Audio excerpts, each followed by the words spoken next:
Hello students, today the topic that we're going to do is something that is very close to my heart. The topic is entrepreneurship. Yes, entrepreneurship, concepts and functions. So we are going to discuss about what is entrepreneurship. I believe you would have heard this word somewhere, isn't it? To start with, let us look at the learning objectives for the day. The learning objectives of today's topic are to understand the concept of entrepreneurship, to know about the qualities of an entrepreneur. So who is an entrepreneur? What are the qualities of an entrepreneur? We are then looking at to familiarize yourself with the process of establishing an enterprise. Keep the word in mind, enterprise. So what is an enterprise? And then we shall do about learning about factors that contribute towards a successful enterprise. And last but not the least, we should also know about the importance of entrepreneurship in tourism. Okay, so now we need to understand how entrepreneurship is linked to tourism. To start with, the first of all, I would like to bring in your mind to understand the thought process of the word entrepreneur. Have you ever thought to start your own business? Have you ever thought to be your own boss? Have you ever thought to start something new, to start something different? All these thoughts and processes relate one way or another to entrepreneurship. Now let's start with the first thing to understand the enterprise, and I'm sure you have done it before. Just to reiterate, we are actually looking at SME, small and medium enterprise. But until very recently, the government of India in 2020 has brought up a new notification. In the new notification, there are micro, small and medium enterprise. Now, what is a micro enterprise? Now, a micro enterprise, as per the latest notification of the government, is an enterprise which has minimum investment of up to 1 crore. That means not exceeding 1 crore, and the turnover not exceeding 5 crores. Then comes a small enterprise. Now, what is a small enterprise? Again, the same category, but the investment in plant and machinery and equipment should not be more than 10 crores and the turnover up to 50 crores. And last but not the least, which is medium enterprise, and of course, the investment in the plant machinery equipment should not be more than 50 crores and the turnover up to 250 crores. Now, that means what is it I'm talking about? All these MSME enterprises or business houses or businesses that are investing at their what's called turnovers and investments ranging from anything above 1 up to 50 crores of investment and the turnover up to 250 crores. Now, why this sector is recalled again? Why are we thinking about this sector? Do you know this MSME or small and medium enterprise, which is micro, small and medium enterprise, they actually are the new job opportunities creators. Yes, they do create job opportunities. Okay, now the Ministry of Micro, Small and Medium Enterprise, they actually are working towards supporting these enterprises, and tourism is no change. Tourism is also part of it, and tourism also comes under small and medium enterprise. Now, then there's a very good recognition of SMEs, which is increasing day by day. Yes, it is increasing because small and medium enterprise, they really play a major role in the developing countries. Yes, the economies really depend on these small and medium enterprises, and they actually also, are very much supportive or contributors toward the global economic development. And they actually represent about 90% of businesses around the world and more than 50% of the employment worldwide. The formal SMEs, which is called small and medium enterprise, they contribute up to 40% of national income in many emerging economies. So what do we learn from all this? We learn that small and medium enterprise, they really play a big role into the development of economies around the world. So now we need to understand what is an entrepreneur. Yes, we need to understand what is an entrepreneur. So the definition by AICTE, which is a Government of India organization, is that an entrepreneur is a person who has a possession of a new enterprise.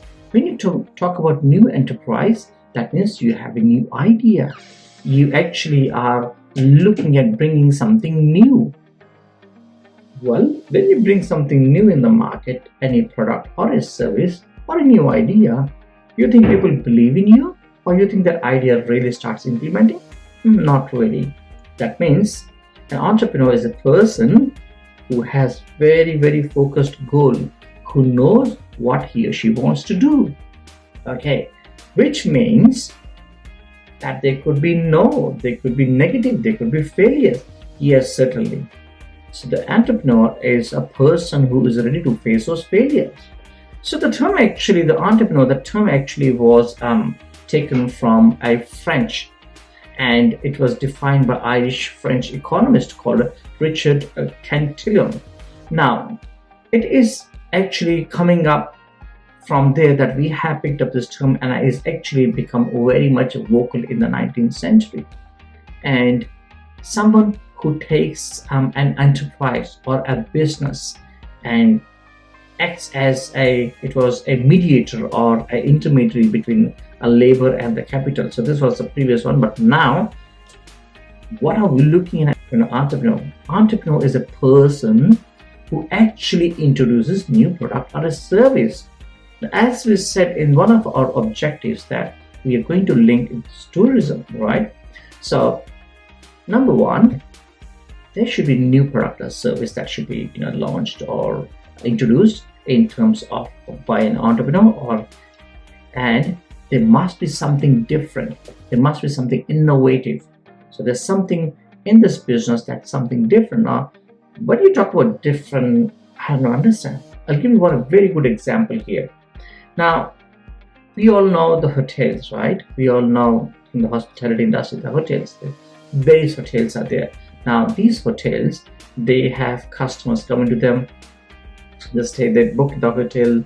You pay the money, and when you go there, you stay there. There's a booking, and then you enjoy your stay and you come back. Now, that is a normal way, right? What happened? There's something called Airbnb, right? You know Airbnb. What did Airbnb do? They changed the whole system. Now here they used something called shared economy. Now what is a shared economy?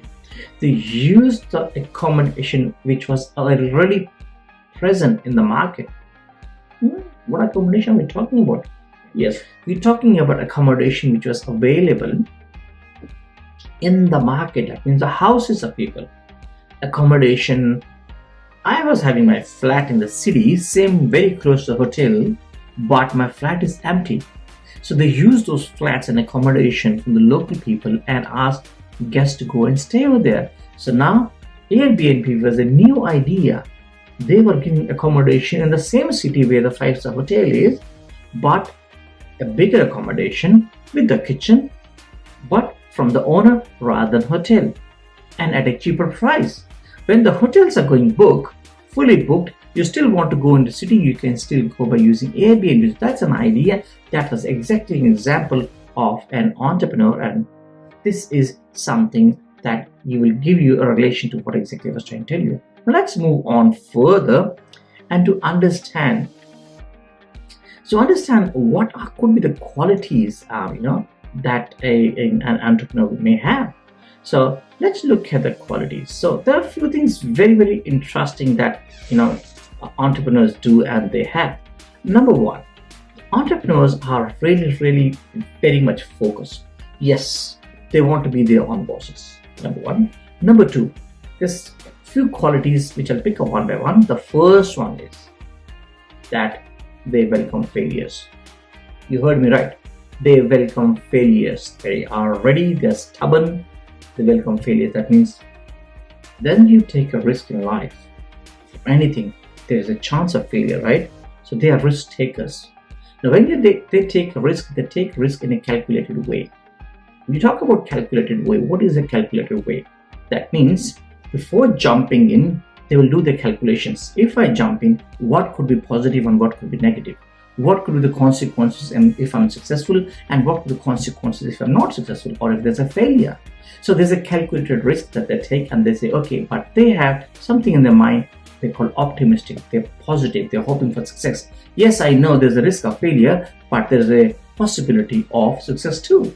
And they take the risk and they go. So what happens is, in their mind, they have a very positive hope of achieving things, right? And when you have a positive hope of achieving things, you really do not worry much about the failures. You do not worry about the hurdles that come in the way. You know what is a hurdles? Hurdles is any obstruction that come in the way. So you are not afraid of those obstacles. So these people, this is one of the qualities that they are risk taking, and they are not afraid of failures. Rather, what happens is these obstacles is like a feedback. Obstacles are like a feedback, and they help to analyze the situation, to understand the situation, and develop self-confidence. So that's the very first criteria in terms of an entrepreneur. Let's take the next criteria. To evaluate, rather to constantly self-evaluate, to check on you. Am I doing the right thing? Is my process right? Is my decision making right? Everything. So what do? You always check and you evaluate your decisions, your actions, so that you're always on track. You're very much attentive. You're very much positive, hoping, but at the same time, you're looking at what am I doing. So, in terms of self-evaluation, so you say, okay, fair enough. Do I have the confidence to take the risk? Now, the good thing in the self-evaluation is you evaluate, you find mistakes, you work on your mistakes. Okay. Now, how can the only objective is to have a success, right? Now, if you have that as an objective, all other things, they do not look big. All other obstacles do not look big. So you work on that. Now, if you remember, or if you, well, at the moment you might be, I don't know what your situation would be. You could be in your department, you could be somewhere, but wherever you are, if you're working or if you're studying or if you're planning to, every day you get yourself ready and go to work, right? But here, your work is 24/7 because it's all here. You always, ignition of fire is there in you all the times, isn't it? So the questions that could come in terms of self-evaluation is, can I take a risk? Can I see any opportunity and a business opportunity coming in this decision? What if I take initiative and move ahead and take first step? Should I take risk or not? Can I bring that money and resources to get this work done? Can I ask people to join me and get this work done? Okay, now, can I plan those things? So you're already checking all those things in you. Can I implement? And can I pursue those things for a long time? So all those questions come to your mind. So you're analyzing all the times, what about decisions you're taking, what are actions you're taking before doing these actions. You're analyzing your actions. Not only that, the very, very important aspect is called initiative. What is initiative? Okay. Internal fire to do something rather than someone telling you. No one should be able to tell you what you should do. You know what you do because you really want to achieve your dreams. You want to make your dreams into reality. You want to make your dream as in your business or your enterprise as an operation. You want to let it go and run, isn't it? So you're not waiting for anyone's instructions or directions. So that's something which is called initiative, and this is very much common. One of the traits in person called entrepreneur. Yes, entrepreneurs has those things they have built in, and they're very strongly built in them, and that's a fire, as I was using this word earlier. Now, to take a decision or to do any action, the very important aspect that comes is called information. Yes, it is information. So what is information? So information is that whatever you're going to take action or decision or launching a product or a service, You need to know your customers. You need to know the trends. You need to know what's going on in the market. You need to know what are the likes and dislikes. There's so many things that you need to know. But where do you get this information? That's exactly right. So, information seeking. That means you must be up to date with the latest information in the industry, trends in the market. You must also know that where do we get this information from? What are the different resources that I can get this information? And obviously, you must always look at your competitors. You must know what are the products of your competitors. What is something very good or your strengths as compared to others, as compared to your competitors. So you do an analysis called SWOT analysis. So it's strength, weakness, S for strength, W for weakness, O for opportunities, T for threats. So what are the strengths that I have over others? What is my weakness as compared to others? What are my opportunities that I can take on and move on and take a new step or whatnot? And what are threats depending upon what's going on in the market and whatnot? No. So how do you get this information? Where do you get this information? Number one, you should have enough resources that help you to get this information, right? Number two, why don't you go? Nowadays, there's the internet. You can do the personal research. You must, at this stage, be connected with a lot of connection that you must have. Not only that, now you should be having you can say, connected to a lot of organizations. We have business organizations. We have a lot of business networks that you can be a part of. There's many forums you can be part of. So there's many government organizations you can be very part of. So all those give you, a lot of information. There are many experts who charge money though, but they give you, a lot of information that is required and that's necessary for you as an entrepreneur. Now, got it. I've got initiative. I'm getting information now. But the thing is, I'm not, afraid of failures. The important thing that we must understand, acknowledge over here is that an entrepreneur must be ready to face problems and to solve problems. A business runs on the one basic thing is to provide a solution. Yes, to provide a solution, that is how a business runs. Any business here is there because they want to provide a solution for a problem. And that's exactly one basic, very, very important trait entrepreneur must have, is to have a problem-solving attitude. Now, keep in mind that there will be problems. For sure, there will be problems, and you're there to solve the problems. And that's why you're there in the market, right? Now, not only solve the problem, you must have, there's some problems which are bigger, some are smaller. Regardless, you should have the confidence developed in you. Yes, I can solve. I'm ready to solve the problems whenever it comes. How will you bring the resources? That's another thing. You must have those connections and networks and planning in your mind. Now, the good part is that you must accept problems as normal. It is day to day. It's okay. It's okay to have problems. So, when you have a problem, at that point of time, you must be able to keep yourself calm. Number one. Number two, you must have the right strategies to be put in place. Okay, if there is a problem, what can I do?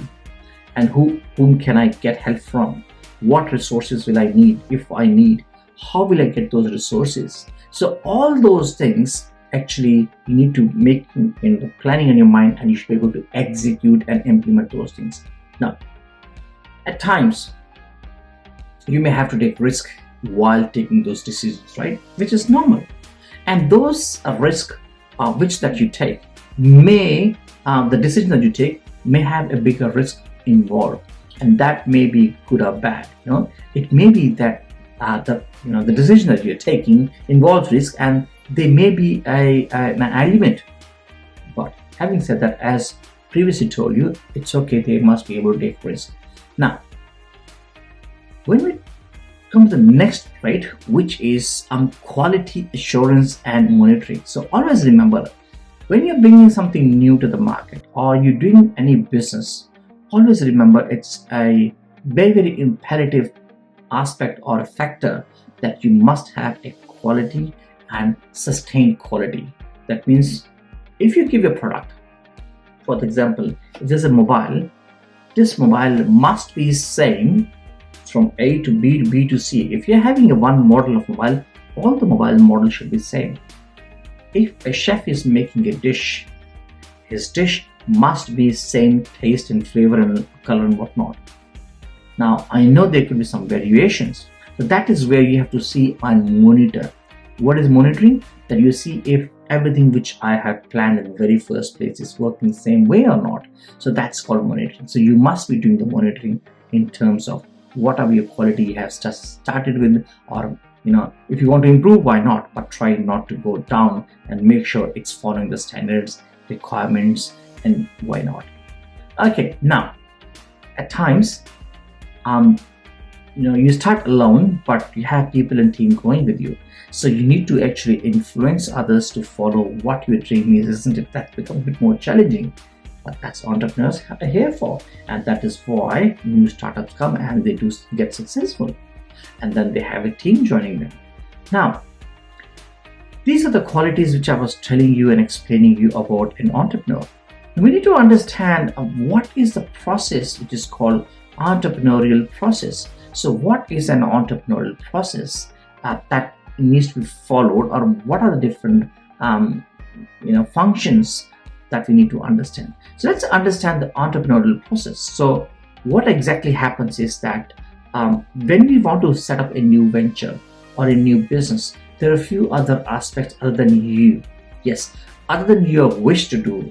Well, you need to do that, or what qualities I told you. You need to have or develop those qualities in you before you just want to start a business. But there are other qualities too, isn't it? So you're not going to start a business just for yourself. You need to have to understanding of market. You need to see what are the rates. You need to see what are the policies. There are a lot of many things that you need to understand and see before you set up a new venture, right? Now, so in the function, both individual as well as environment are very, very important. As I said before, it is not just you.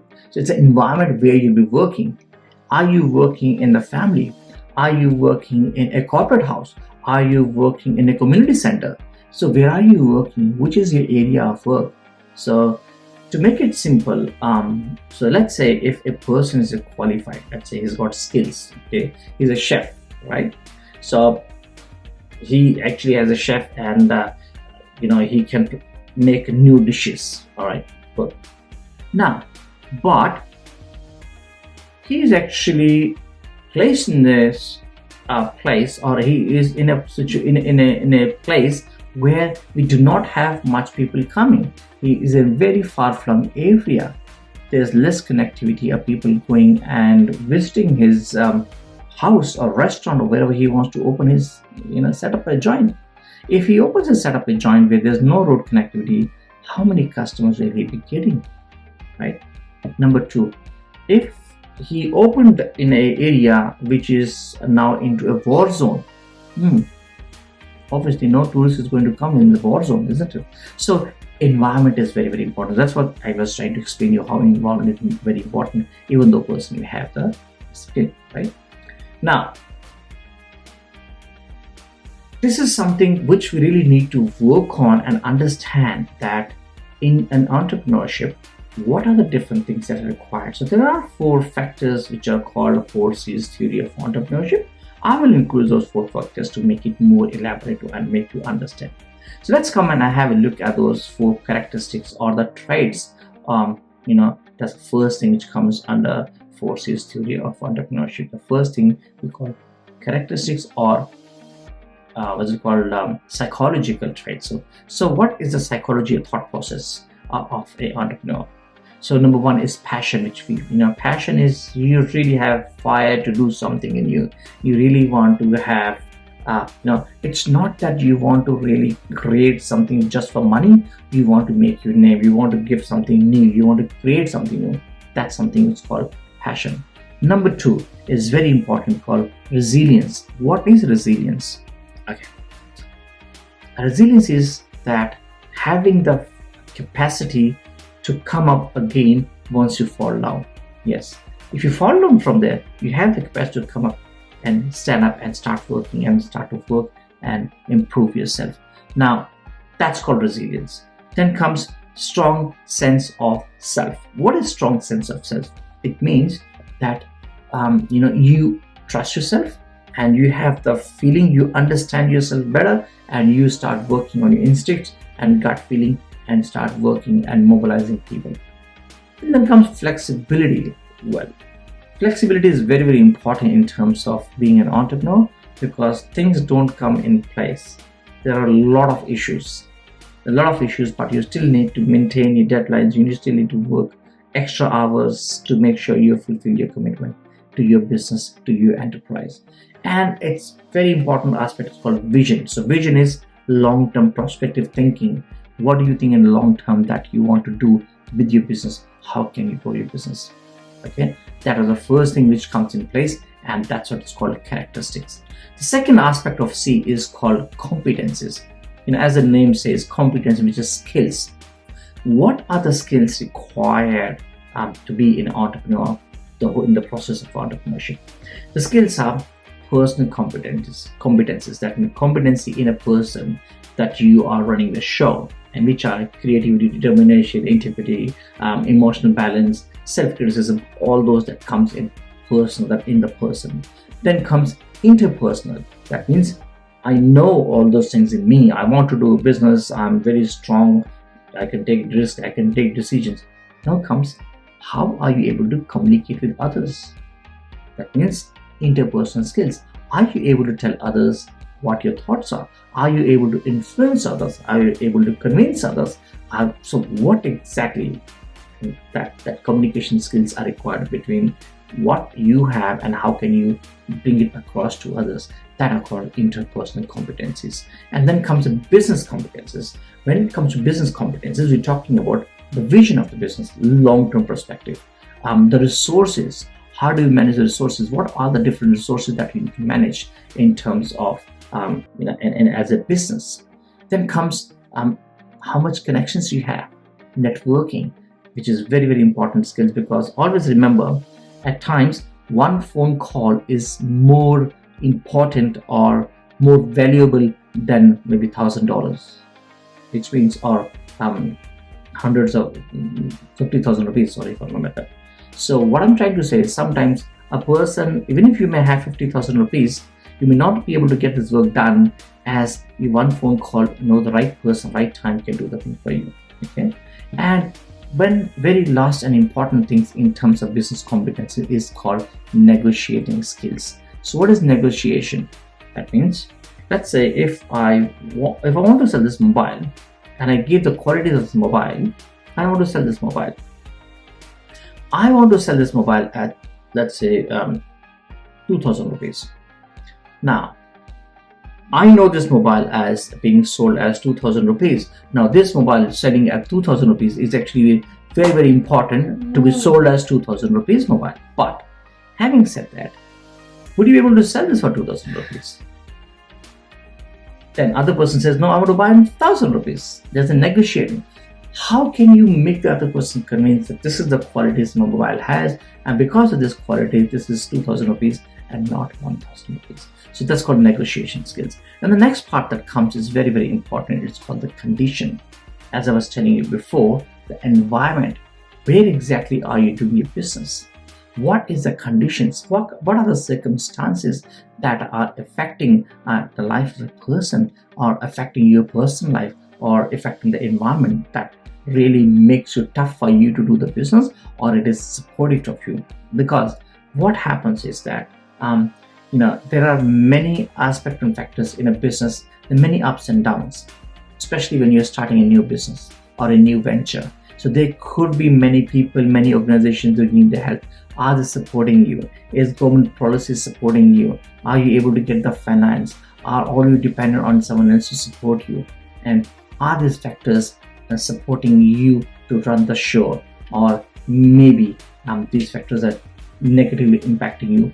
How are you able to solve the issues that are coming in the way? Because as I said, for an entrepreneur, problems are okay and normal. So you have to come up and find a solution to problems. And the fourth and the last factor that comes is context, which we discuss as environmental factors. Okay, so what are the various factors that impact your business? Now, you may always remember that when you have a business or you're starting an idea or getting a money or getting an idea, this is not enough to run the show, isn't? You must be ready to accept the challenges and keep persistently pushing. This is what I want, and this is what is my idea, and this is what is going to impact and how it's going to make a difference. And when you have this pursuance or persistence to make sure that you want to bring up your idea into the market, aware of the environmental factors, that what is happening in the industry, in the family, in the business, in right now the COVID situation is there, so if you have to start a business right now, what business can you bring up? How is government supporting you? How much money would you require? That is something we need to understand. The culture, the access to money. Are the banks able to support you for financing your business? Is government policies there to support you? Can you bring people to work for you at this stage? And what are the government policies? Is it because of COVID? You're not able to open your business. So all those factors must be considered, and that they actually come in your environment. Thank you. Now, we have economic factors, we have social factors. Economic factors is money, social factors are how are the people, the society going to behave and interact in terms of when you do a, start your venture or a business. Now, there is very, very important thing that we must be always aware of and cautious of, that is the social factors, which means we should always take into account the customs, the cultural values, the family environment, because taking aside the government rules and regulations, taking aside the factors of the business, this is very important factor, because these factors help us in terms of taking decisions. These factors actually really impact us in making sure that we are growing and which direction do we go, what decisions do we take, and who all to be involved. So on this account, I would like to tell you, let's go back and reiterate what did we learn today, and I would like to close the first session here. In our first session, what we understood today is the first thing, MSME, that we understood what are micro, small and medium enterprise, which is in 2020 we have changed the definition. Then how this medium, small MSME, they impact the economy, how do they impact and bring new job opportunities. Then we actually discussed, or we understood who is an entrepreneur. We understood what are the different qualities of an entrepreneur, as compared to a normal person or a normal business, such as risk taking or self-evaluation. We spoke about initiative taking. We spoke about information seeking, how do they get the information. We also spoke about problem solving and quality assurance. Then we went on to the understanding the entrepreneurial process, which includes that it is not only just you as an individual and your internal thought processes that is required. There's something more beyond what you are, which is called environment, and which are external factors. We spoke about 4 C's of entrepreneurship, and which is such as characteristics. We had competence, we had condition, and we had context. So all those factors are helping us to understand the process of entrepreneurship. In our next session, we shall take further and we shall understand further the process of entrepreneurship. I would like to thank you now for this session, and would like to maybe see you very soon for the next session. Thank you so much and have a good day. Bye.